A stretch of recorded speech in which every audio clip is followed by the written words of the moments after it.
Hello, and welcome back to the third lesson of Chemistry 11. Today we will be observing different types of reactions. The most basic and familiar type of reaction is called synthesis. This is when two elements come together and react to form a single product. The general formula for this is A plus B yields AB. And a popular example of this, or a familiar example of this, is when hydrogen, and oxygen come together and forms water, or H2O. Another familiar type of reaction is called decomposition. This is essentially when a substance, typically a compound, reacts to form simpler products. So the general formula for this would be AB reacts and yields A plus B. And this can be seen with calcium hydroxide, which reacts and yields calcium oxide, and water. Now, the third type of reaction that you should know is called combustion, and this is an interesting one. We know that when something combusts, it means that something has been lit on fire. While this is true, it is a bit of an overgeneralization, especially in chemistry. A combustion means that an element has reacted with oxygen in the air and gives off a lot of energy in the form of heat, light, or fire. Now, there are two types of combustive reactions, ones that involve hydrocarbons and ones that don't. Now, a hydrocarbon is any type of molecule that is made of carbon and hydrogen. Now, where it says X and Y, it means how many of each there are, and you can basically have many different combinations of hydrogen to carbon. Some very popular ones are methane, which is CH4, ethane, which is C2H6, and propane, which is C3H8. If I have enough time, I'll get into hydrocarbons in another video.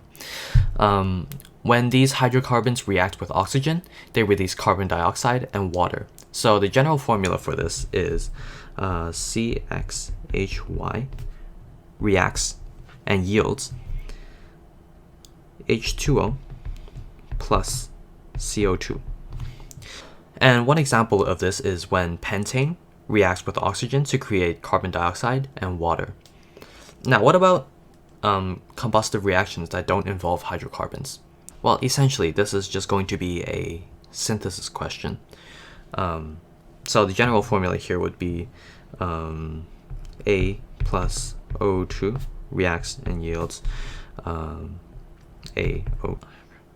Now, an example of a combustion reaction that doesn't involve hydrocarbons is when magnesium and oxygen combine to form magnesium oxide, and that basically creates a bright white light. I'm sure Aaron has done a few examples of this in class. Now, on to our fourth type of reaction. This is what we call a single replacement reaction. And essentially, it is when an element and a compound, ion, or molecule has a reaction together. So the general formula here would be A plus BC reacts to form AC plus B. Or if A is a gas, then A plus BC yields BA plus C. So one example of a single replacement reaction is when iron and CuSO4, I believe that's copper sulfate, reacts to form iron sulfate and copper. So as you can see, the iron here replaces the copper in the product here. So it would, instead of copper sulfate, it is now iron sulfate, and copper is kicked out. Now, just because an element is put to react with a compound doesn't necessarily mean that it will react. How do we determine when an element and compound will react? Well, we follow something called an activity series. Based on this chart here, if the element that's supposed to react is below the element is supposed to replace, it won't react. However, if it is higher on the chart, then it will replace the element. Let's look at an example here. Right here we have nickel that's trying to replace magnesium.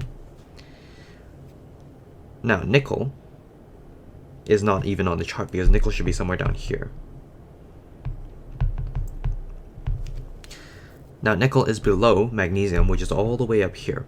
So therefore, nickel will not replace magnesium. So while in theory you could just go, you could just write the products as NiCl2 plus Mg. While that is possible, in reality it will be a no reaction. It won't react because the activity is not high enough for it to exchange. Now, your fifth type of reaction is called a double replacement reaction. And as the name suggests, it is essentially when two compounds react together. It is very similar to single replacement, except now you have two compounds instead of one element and a compound. So the general formula for a double replacement is AB plus CD reacts to form AC AD plus CB. So as you can see, A and C are your metals and they replace each other. So an example of double replacement is when silver nitrate reacts with sodium chloride, and that reacts to form silver chloride and sodium nitrate. So onto your last type of reaction. This type of reaction is called acid-base neutralization, or water forming reaction. So it is basically a specialized type of double replacement, except it involves bases and acids. So a thing to know about acid and basic molecules or compounds. Acidic compounds will always have an H plus ion attached to it, while a basic compound will always have an OH minus ion attached to it. And for those of you who don't know the pH scale, acidic is below 7 pH and basic is above 7 pH. And in the middle, pH 7 is what we call neutral. And well, you guess what neutral is? Well, neutral is water. Now, why is this important? Why did I tell you all those things? Well, if you look here, the bases have an OH ion, while acids have an H ion. As you can see from my notes here, H plus OH forms HOH, or H2O. And we all know that H2O is water. So the general formula for acid-base neutralization reactions is going to be HB plus XOH reacts to form water, H2O, and BX. Hence why it's called water forming, because it literally forms water. Mind you, in the form of gas, not liquid. And I think the most common example of a acid-base neutralization is going to be HCl, which is hydrochloric acid, plus sodium hydroxide, which reacts and forms sodium chloride and water, H2O. Now, knowing all this information, it is important to know how to apply them to certain questions, especially word questions. And what better way is there than to do some questions as well? You will be asked to identify which type of reaction is occurring based on the wording of the question, and write and balance a chemical equation. Let's begin. So let's do the first one together.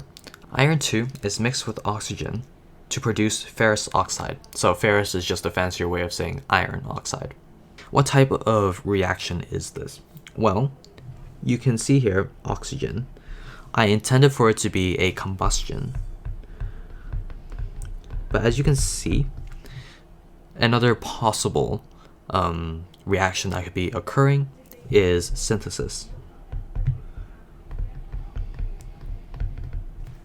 So your chemical formula would be Fe plus O reacts, O2 reacts to form FeO. Okay, and you would balance this as well. So O2, multiply this by 2, and multiply this by 2, and there you have it. You now have iron plus oxygen reacts to form ferrous oxide. So try the other ones yourself.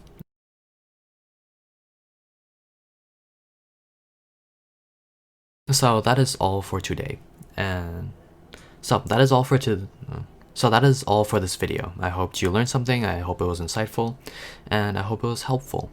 Next video, I will go over stoichiometry, where we actually start to apply what we learned in the past 3 videos into trying to find the yields and moles of chemical reactions. Stoichiometry is probably one of the hardest aspects of Chemistry 11, so yeah, I hope I can make a good enough video. Anyways, I'll see you guys next time. Bye.